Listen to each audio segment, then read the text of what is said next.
আপুরা ভাইয়েরা, আমি একটি রেসিপি তৈরি করব আজকে। ফুলকপির ডাঁটা এবং তার সাথে 2টা আলু এবং একটি টমেটো, এটাকে আমি কেটে ছোট ছোট করে নিয়েছি। দেখো তোমরা, নতুন একটি রেসিপি, এই রেসিপি আর আমি কখনো করিনি। এখন আমি এই রেসিপিটা তৈরি করব, তাহলে তোমরা দেখতে থাকো। এটাকে আমি এখন একটু সেদ্ধ দেব। একটা পাতিলে পানি দিয়ে আমি সুন্দর করে এটাকে সেদ্ধ করে নেব। সামান্য লবণ দিয়ে দেবো সাথে, দিয়ে আমি একটা ঢাকনা দিয়ে দেবো। ঢাকনা দিয়ে এটাকে সুন্দর করে সেদ্ধ করে নেব। খুবই সুস্বাদু এই রেসিপিটা। তোমরাও কোনো কিছু ফেলবে না, সব কিছু দিয়ে সুন্দরভাবে যদি রান্না করা যায় সব কিছুই খাওয়া যায়। এখন দেখো আমি ঢাকনা দিয়ে দেবো। সেদ্ধ হয়ে গেছে, প্রায় সেদ্ধ হয়ে আসছে।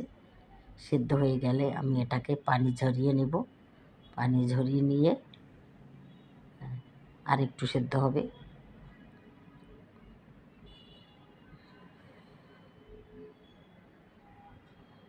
এখন হয়ে গেছে সেদ্ধ। আমি একটা এটার ভিতরে ঢেলে দিলাম। ঢেলে দিয়ে একবার পানিটা ঝরিয়ে নিয়েছি। টমেটোর ছোকলাটা উপরে ছাড়িয়ে নেব। ছাড়িয়ে নিয়ে ব্লেন্ডারে পাটাও, কেউ আপনারা যদি পাটায়ও বেটে নিতে পারেন, আর না হয় ব্লেন্ডারে দিয়ে এটাকে আমি ব্লেন্ডার করে নিয়েছি। এখন ফ্রাই প্যানে তেল দিয়ে দিছি। তেল দিয়ে পেঁয়াজ কুচি, কিছুটা রসুন কুচি করে আমি দিয়ে দিছি। দিয়ে এখন এটাকে আমি সুন্দর করে একটুখানি ভেজে নেব। সুন্দর করে একটু ভালো করে এটা ভেজে নেব, একটু লাল লাল করে ভেজে নেব।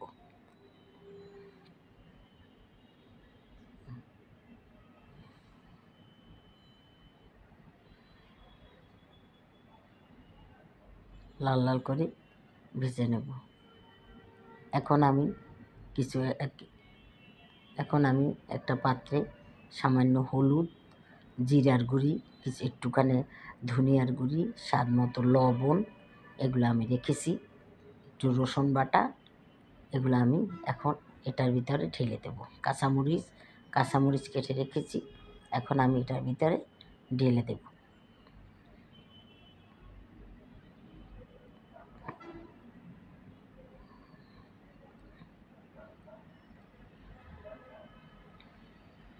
পেস্টটা আমার ভাজা হয়ে গেছে।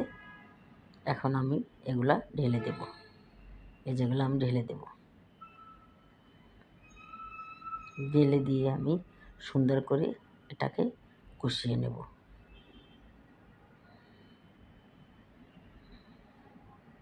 এটার ভিতরে স্বাদ মতো লবণও আছে।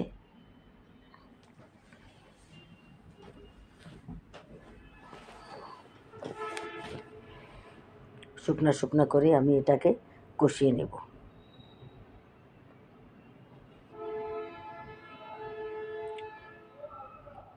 হয়ে গেছে বন্ধুরা কষানো। এখন আমি এই সবজিটা ব্লেন্ডার করে রেখেছিলাম সেটাকে ঢেলে দেব। ঢেলে দিয়ে আমি সুন্দর করে এটাকে আবার কষিয়ে ফেলব।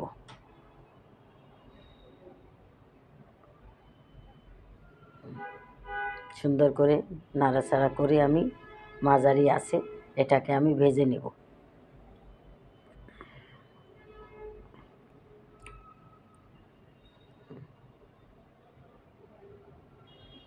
এটা এক রকমের ভর্তা। যাই হোক বন্ধুরা, তোমরা দেখতে থাকো তাহলে আমার এই রেসিপি, নতুন একটি রেসিপি। এভাবে তোমরাও করে খেয়ে দেখবে যে কত মজাদার সুস্বাদু হয় এই রেসিপিটা। আমি তো বিশ্বাসই করতে পারছিলাম না যে এত মজা হবে। সামান্য একটু চিনি দিয়ে দিয়েছি। এখন আমি ধনিয়া পাতা অ্যাড করে দিব।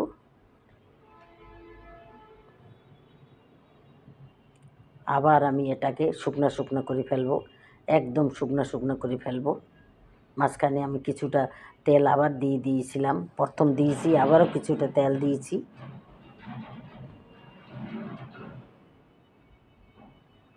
ভেজে একদম ভর্তা ভর্তা করে ফেলবো।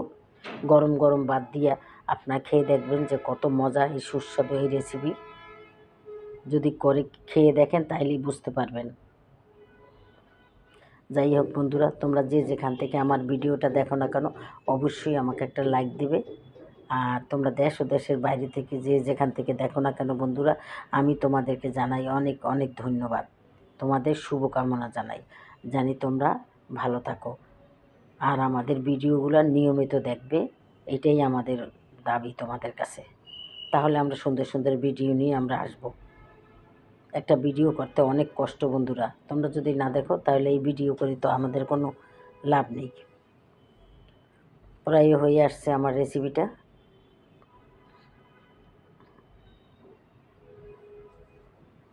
এখন আমি পরিবেশন করলাম। দেখো বন্ধুরা, তোমাদের কাছে কেমন লাগে।